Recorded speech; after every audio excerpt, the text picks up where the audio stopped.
Hi, everybody. We have a panel up here for you next with Jeremy, Dale, and Daniel speaking about the supply chain in the 22nd century. Round of applause, guys. Please come up on stage. All right, thank you. Hello, everyone. It's great to be here. A lovely crowd today in Las Vegas for Rare Evo. And we're all gathered here today because we understand the value that blockchain has as a transformational technology. And not only is this prevalent in Web3, but also globally. And with me today is two very well experienced members of industry to speak on what is inevitable and what will the world look like in the 22nd century and why blockchain is inevitable, a part of that story for industry transformation and economic development. So I'll have them introduce themselves, their background, and answering the question, what is inevitable in the 22nd century? And over to my left. Hi, I'm Dale Chrystie. I'm business fellow and blockchain strategist, Web3 strategist for FedEx. I bring you greetings from the Memphis area. I've been in the transportation industry my entire career, a lot of time in process improvement and quality and strategy. And in 2017, I led the first blockchain use case at FedEx. We were trying to solve a three-party scenario where we were kind of talking past each other. And from 2018 forward, I kind of moved over and have been involved with this, and it's been a fascinating journey.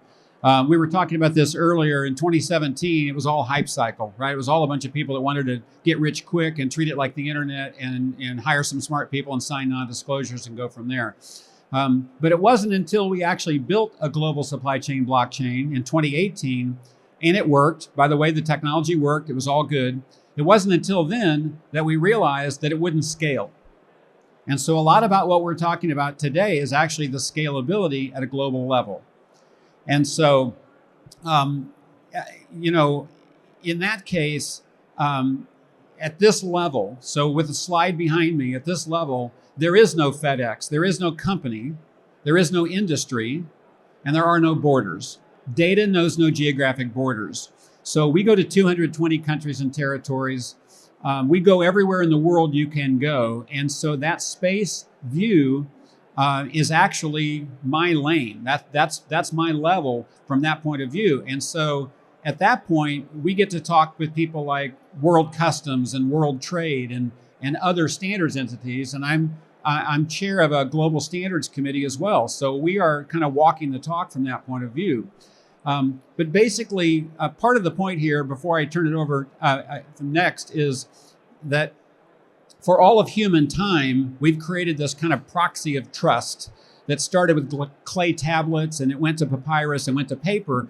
And so for hundreds of years, we've had a bill of lading, and it's essentially unchanged. We're at that moment in time in all of human history where that's essentially the rearview mirror.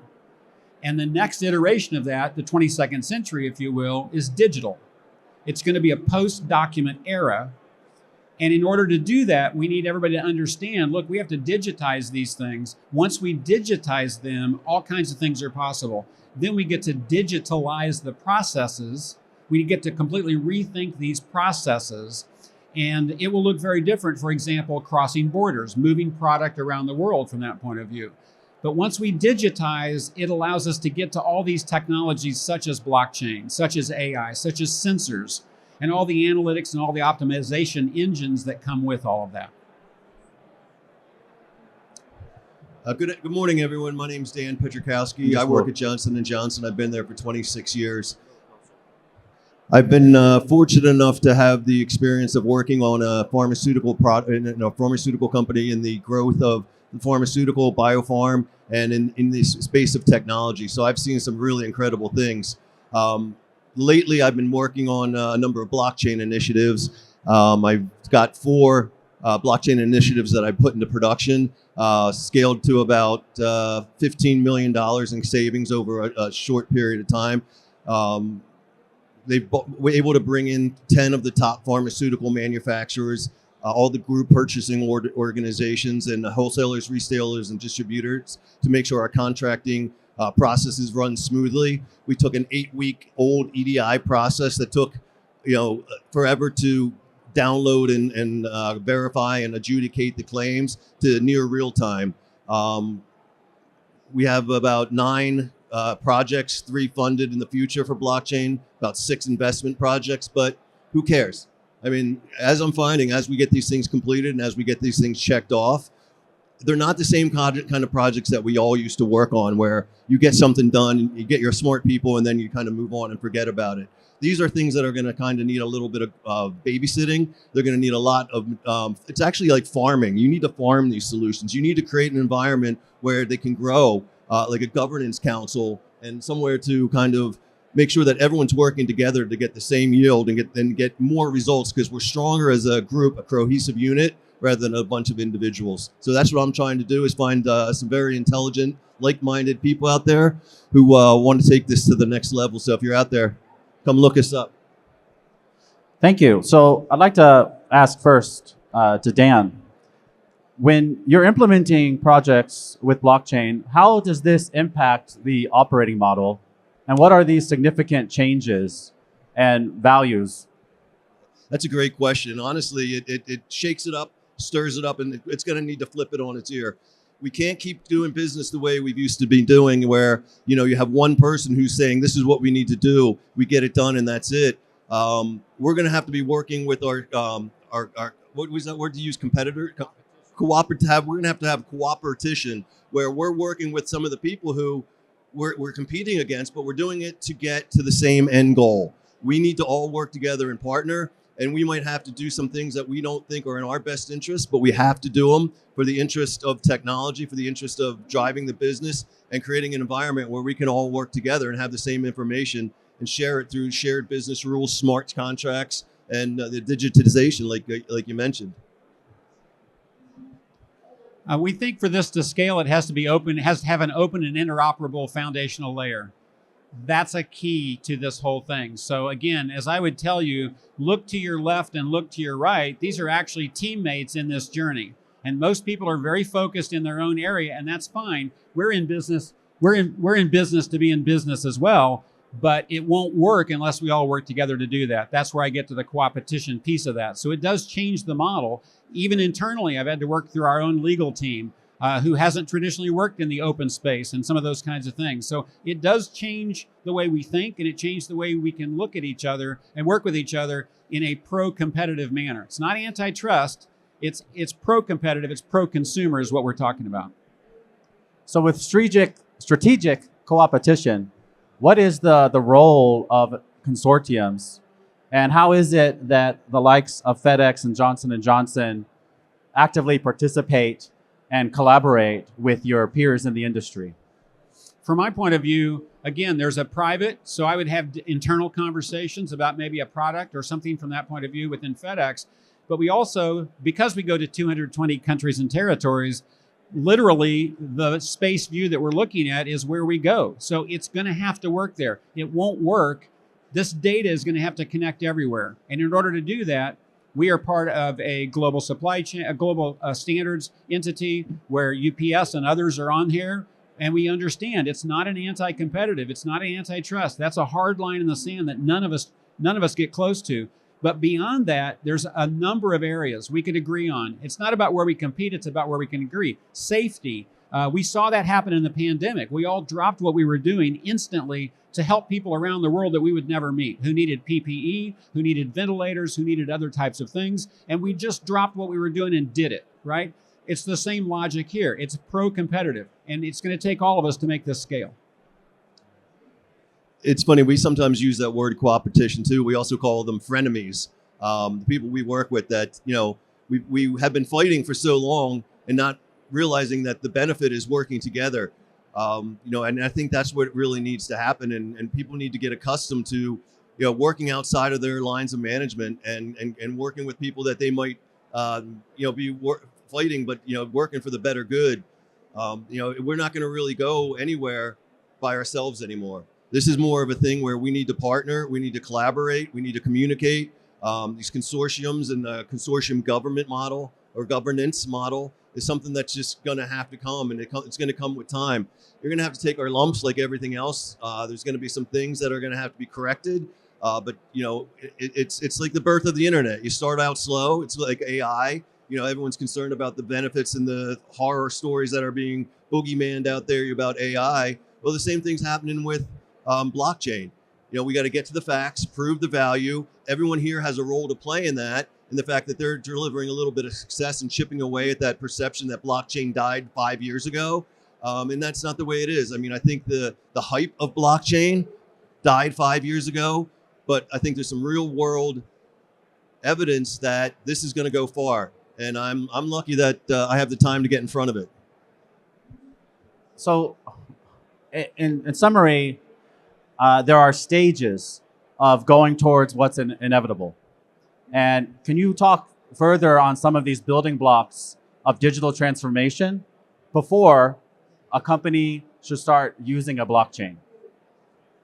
I would say that one of the things I've learned is that nobody really wants to talk about the technology in the enterprise space. If I'm going to be successful in the enterprise level, I need to be bilingual. I need to be fluent in both the blockchain, Web3 side of things, but I also need to be able to speak the language of business.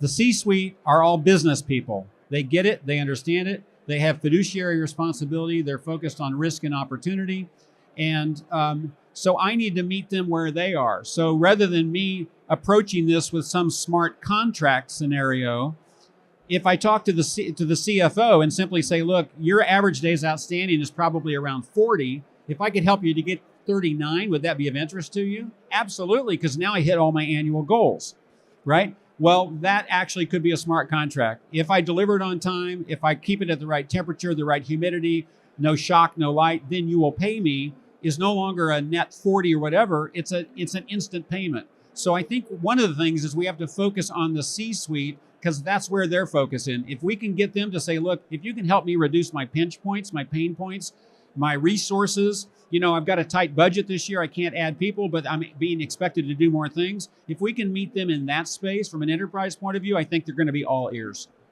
Rare Evo 2025 tickets are on sale now. Save big. General admission passes are discounted to $250, and VIP passes are only $800. Join us August 7th through 9th, 2025 at Caesars Palace, Las Vegas. Hurry, only 30 days left to save. Visit rareevo.io and buy your tickets now. I'd agree with him. I think the C-suite is a place that needs to have some focus done because we're basically going to tell them that everything you've done in the past and how you've gotten successful, we can't do anymore. That's old, out of date, needs to be replaced with new technology. They don't want to talk about technology. They've gotten successful by doing a number of business initiatives, and technology has always been a bad word. I think blockchain still is a kind of bad word. Crypto is definitely a bad word in the industry. We need to overcome that, and the thing is, we can't just overcome it with minor successes. We need to overcome it quickly and get their involvement and make them understand that, you know, everything that we've done so far is going to change, and that's the world we live in. If we want to make incremental benefits and keep moving the needle slowly, let's just keep going where we are. If we want to make huge wins and we want to get the realization of the benefits and the value that's out there that's obtainable, we're going to have to change the way we think. We're going to have to turn everything we've done on its side and not start over, because I think there's a lot of things that are pretty much en route, but we do have to change this thinking. Now, we talked previously about MediLedger and some of the operational improvements and the business model changes. Mm-hmm. What is the tangible aspects of that at the C-level that they find most attractive? So, I mean, MediLedger is a project that's for contract adjudication. So we basically got 12 of the top pharmaceutical manufacturers, the major players in the group purchasing organizations, and a lot of the wholesalers, resellers, and distributors to cooperate. We're all on one network. We basically turned an 8-week turnaround process for loading data and adjudicating claims to sub-seconds. We're all on the same network. We all share the same information. We have the agencies that verify the correct version of the truth. They put in the rules of how a customer is identified, and as soon as they hit OK, or it goes in automatically, the whole network takes advantage of that. So when we change information through smart contracts with our people in the consortium, everybody knows who that customer is. We're right at the point now where we trust it enough where we can turn off the review process and let this thing flow automatically. So it's getting there. I mean, and it's completely a different paradigm than anyone's used to. Let me just add a very quick tie into that. Metal Ledger is critical because of the healthcare systems in the country. The FDA created this thing called the Supply Chain Security Act, and it requires you to serialize all medicines as of essentially right now. So you have to have a serialization of that, whatever the blister pack or bottle, whatever the case may be. Metal Ledger, we were part of the original use case, the FDA pilot. The critical piece is it is co-opetition. They are all literally working together. These are competitors, and yet regulation comes into that conversation. So it's not just a bunch of companies that got together. The government is also driving some of these things, and the government understands that. So it's important to get the regulation piece out there as well, and they are a great example of that. And so for interoperability, there is a core focus on data standards. But outside of data standards is the differences of digitization and digitalization. Now, they sound very similar, especially when you look in a dictionary. They're right next door. But what is that critical difference, and why should people focus on this leading up to this transformation? First of all, the proxy of trust I mentioned, which is, clay tablets and paper and all those kinds of things, is going away. So in a post-document world, how will you move something across a border? How will you be able to manage that? And you'll do that through digital identity. And you've got, we were talking about what Cardano's doing earlier from that point of view. Digital identity is inevitable. U.S. Customs is working right now in a verifiable credentials manner for their future platforms. So long before we get to the 22nd century, when you ship something into the United States, you're going to have to prove I am who I say I am, and that's digital identity. And there's different ways to do that, verifiable credentials and various things like that. But once you digitize, once you create something that is no longer a piece of paper, but you've taken the data from that, and it's now in a database somewhere, or a blockchain, or whatever the example might be, once you do that, then you can completely rethink the processes. And so that's the difference. Digitizing is I've pulled it off of paper. Digitalizing is now that everything is digital, I can completely rethink processes. And so rather than supply and demand being separated by a broker, a forwarder, a brother-in-law, I know some lady, all these people that get in the middle of all these middleman scenarios, that's going to drive big disruption through that process, because now we will simply look at the data, right? Rather than shipping something across the ocean, now I can send that data ahead of time. Yes, there's a physical movement. It will take so long to get it from the EU to here, but the important data around that, the shipper, the receiver, the country of origin, all those things can move at the speed of data. And now U.S. Customs, Department of Homeland Security can all do the same analytics and optimization tools, predictive tools, what will happen, prescriptive tools, how can we make it happen. They're going to take advantage of the same technology that everybody here is in, and that's going to speed things up, and it's going to look very different than it did during the pandemic when we couldn't get things across the border and we couldn't get things on the shelf that we really needed to. That will dramatically speed up the global supply chain in this 22nd century discussion that we're having. Yeah, I agree with you. You mentioned the Data Supply Chain Security Act. That's huge. I mean, you got to remember, we work for a company that puts product in human bodies. So we need to make sure that it's verified and it's accurate and it's authentic. If we have counterfeiting, if we have fraud, people can get seriously injured or hurt. If we still rely on old paper batch records or bills of lading, or especially in the transportation industry, it's too late. If we have a recall, we need to know instantly who has it, where it is, and when and how to go about getting it back. We can't wait and do research and say, okay, we need to pull the whole brand back because there's some sort of improper event. We don't know where it is, so we need to do pull everything back. If everything's digital, we know where everything is at any point in time, who had it, who made it, where the infiltration came in, where it didn't, and we can go based off of facts rather than casting a broad net. We can be very specific on their approach. Verification and authentication are significant benefits that blockchain technology has, especially for internal operations. But when you're looking then at the industry and for industry infrastructure, how do you scale those systems into supply chain companies and then your industry peers or your co-op competitors, as you might say? I think the answer is open. We discovered that in 2018. It simply won't scale. So if we said, okay, here's what we want to do, and we hung an open source license, an Apache or Adobe or whatever open source license on the threshold of this kind of physical or virtual global conference room and said, stop and read this. And if you're okay with this, come on in. That's how it can scale. And that's how we've approached this since 2018. I've been around the world multiple times having these conversations, and there are a lot of fantastic conversations. The EU gets it. They're ahead of us in a lot of ways from that point of view. I've got some colleagues here. We've been to Dubai and Abu Dhabi and all around the world from that point of view. They get it more and more. And even in the last few years, U.S. Customs and Department of Homeland Security are broadening their discussion, where it's not only about bringing things into the United States, it's also them having that conversation, again, at that space level with EU, with UK, with Australia, to create this single window that allows everybody to do the same thing. Now, again, how do you do that? You do it through standards. You establish protocols that are interoperable, and you're going to protect your own data. It's still going to be behind your four walls, and you'll put an anonymized link out there for things like the EU's data protection, privacy issues, the right to be forgotten. You're not going to put that data out on the blockchain, but you're going to be able to connect to it, whether that's an API interface. There's lots of ways to do that. I'm not on the technology side, the tech side, but there's lots of ways to accomplish that. But interoperability will be key.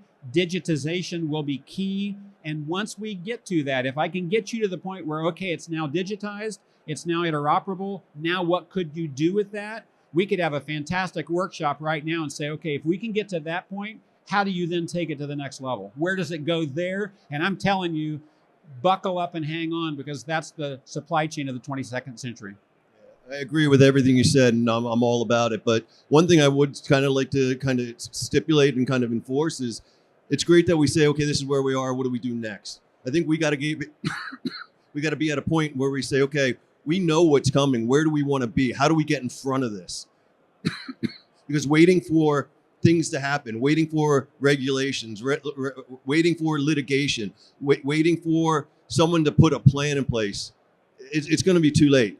We got to be the people, everyone in this room has to be the people who say, hey, we got an idea here. This is what we've seen, but what we know right now, we need to start making plans for the future. We need to start looking out for those next couple versions of software. We need to look out. I mean, look at the AI. AI is getting new versions every time. The web's getting new versions.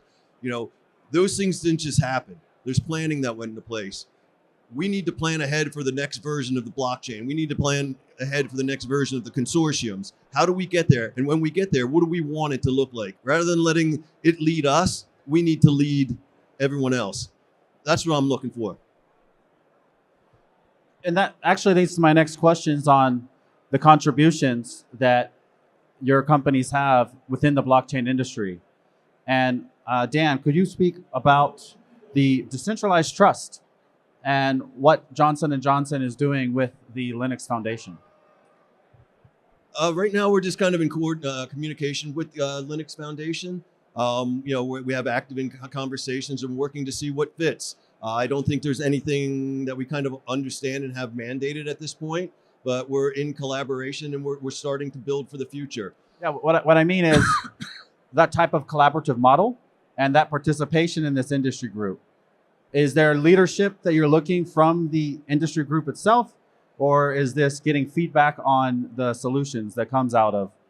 I think we're going to get bits and pieces from everywhere. I think that's one avenue, and I think that's a really good way. I think your company, what you're doing at Cardano, is a good avenue as well. I think the industry is going to have to feel the pain points of what they don't know before they know what they know. But it's in an evolution. If I thought I was up here and going to give you, if you're here looking for answers, you're probably not going to get them. We got to figure this thing out, and I think we're at the right spot. I don't think it exploded yet. I don't think it has gotten to where it could be.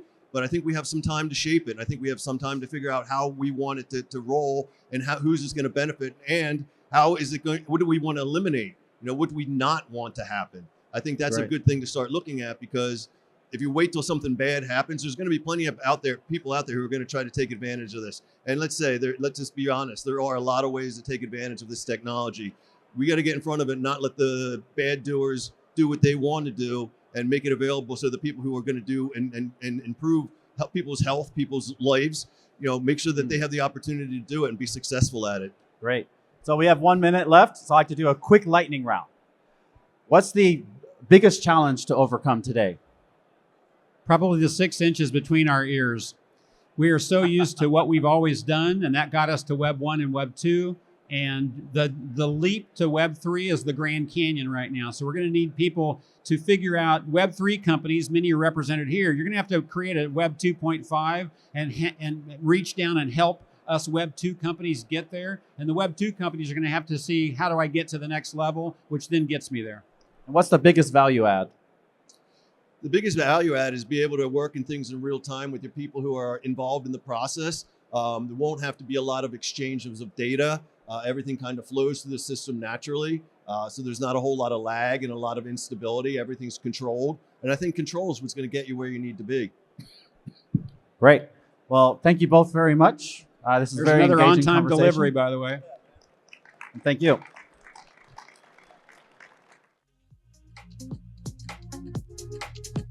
Enjoying the event?